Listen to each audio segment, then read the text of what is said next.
Hello folks, the Y Guy here again, and I hope the wind doesn't rumble too terribly much on this video. But I want to welcome you to my home on this beautiful late summer or early autumn day. Anyway, look me up on Facebook under the Y Guy or the avatar Jonathan Jones, and please leave a thumbs up or thumbs down on this video and explain why you did so, and be polite about it.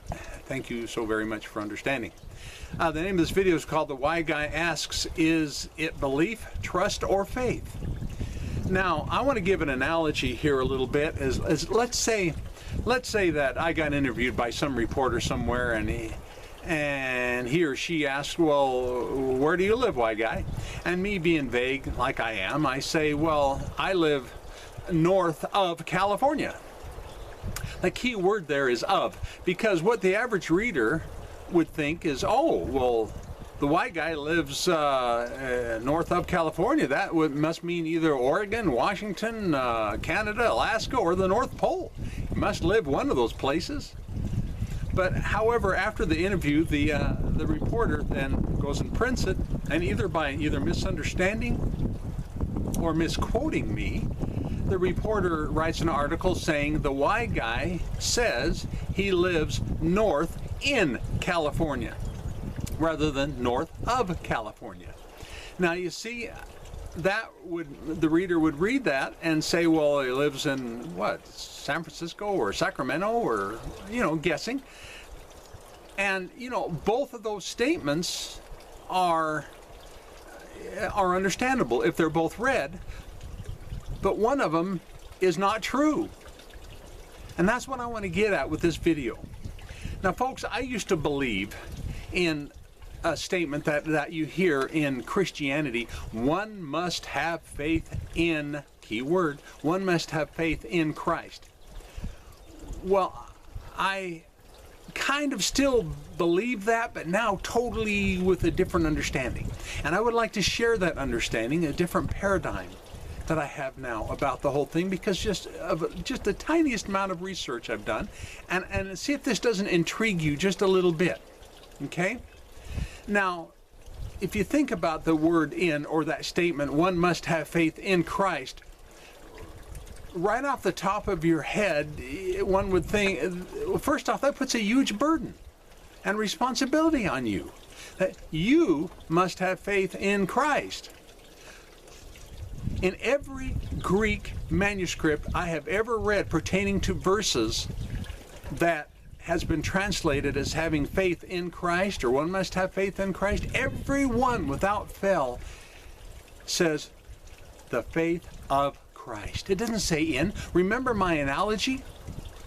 One is correct and one is not, but yet they both sound legitimate in writing. One must have faith of Christ gives you a completely different picture. Just like the Y Guy lives north of California, it gives you a complete different picture and understanding than the Y Guy lives north in California. Okay? It makes you focus on two completely different geographics. Well, in a way, the same thing has happened in Christianity. Is people focus on having faith in Christ. It's like they have to muster up some form of faith or whatever, when all along the person was misquoted of having faith of Christ. And I'll explain here in a minute. Now, I will agree that having faith in Christ is awesome. It really is, having faith in Christ, if and only if your meaning, okay, this is where meaning comes in different, which has nothing to do with these scriptures that I'm pointing out, that in the Greek, using the word of. But if you are implying, or if you're meaning that, well, you gotta have a belief in Christ or a trust in Christ. That's why this video is called The Y Guy Asks, Is It Belief, Trust, or Faith? You see? If you're meaning that, kind of in that context, yes, one must have faith in Christ. One must believe in Christ. Yes, one must trust Christ. You see what I'm saying? But, okay, How does one obtain having faith in Christ in the first place? Or how does one go about trusting Christ? How does one go about believing in Christ in the first place? You see? Now, I still want to go back, digress, and say that has nothing to do with the verses that are quoted all the time about having faith in Christ. Those verses have nothing to do with belief and trust. Okay? Nothing whatsoever. Contextually or in language, they were poorly translated.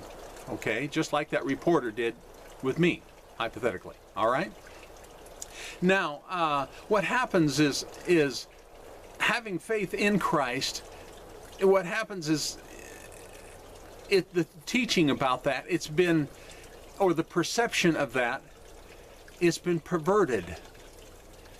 It's been perverted into having faith, whether you want to admit it or not. It's kind of like you're being forced to have faith in your faith in Christ. Now, I hope that made sense. I'll explain a little better as I continue. Okay. So, first off, we need to ask, how does one even obtain having faith or trust or belief, like I said earlier, in Christ in the first place? Well, the answer, the real answer, the biblical answer is, it's a gift, folks. It's a gift of faith. Not your faith in Christ. That's not the gift. You know, that would be your gift given to yourself. But it's his gift. It's his faith. It's Christ's faith. It's his gift of faith. Of Christ means it's of him. It belongs to him. Faith of Christ given to you as a gift. It's the gift of Christ that, I can't say that too many times. It's given so that we can believe. You see, without that gift given to you, you wouldn't be able to believe in the first place. You wouldn't be able to trust in the first place. You wouldn't be able to have that faith in him. It's basically you're having faith in his faith.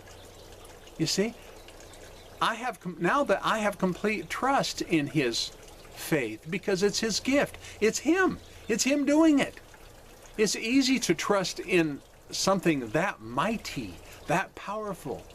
I can trust that. I can't trust my own faith. I certainly can't. Because it's when somebody says, well, do you have faith in Christ? Well, yeah. You see, sometimes you struggle. But you know what? If it's his faith, he doesn't struggle. He doesn't struggle with having his own faith. Because he completed the work. Okay, I'm going off a little bit. The thing is this way, by trusting in his faith and then applying it to having faith in Christ, I'm essentially having faith in his faith. I said that already too. This way we can't boast about it.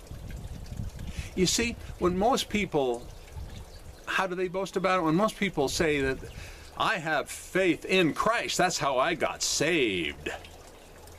That ain't how you got saved. Sorry, buddy, or gal, or lady, or kid. That ain't how you got saved. It's not because of your faith in Christ. You got saved because his faith was given to you as a gift. Period.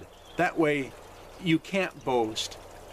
Now, to conclude this video, I now have faith with this understanding now. I now have faith in his faith to complete a work that has started in me and has started in you. You see? And I have faith because of his ability and his work, his faith, that he's going to complete it unto the glory of God. Not unto the glory of my faith, not unto the glory of your faith in Christ, but unto the glory of Christ's faith. So none of us can boast. I hope this is making sense. That's why it is written, he, who? Christ. He is the author, okay, and the finisher of our faith. How can they write something like that if it was your faith that did the work? That would make you the author of your faith. If you say, well, I have faith in Christ, that's how I got saved, well, that just made you the author, didn't it? And you know what? You got to keep struggling according to religion. You just got to keep struggling and keep maintaining that faith. And that makes you the finisher of that faith as well, doesn't it? Do you see the perversion here, folks? I hope this is making sense. And I'm really hoping that, that this video might cause some to think a little bit outside of the traditional and religious box that you've been taught. Okay? Been indoctrinated, that's the word I was going to use. But anyway, I hope it causes some to think a little bit about this. But you know, it probably won't cause you to think, because I don't have that much faith. I'm kidding. Hope you saw the humor in that. Thank you for viewing.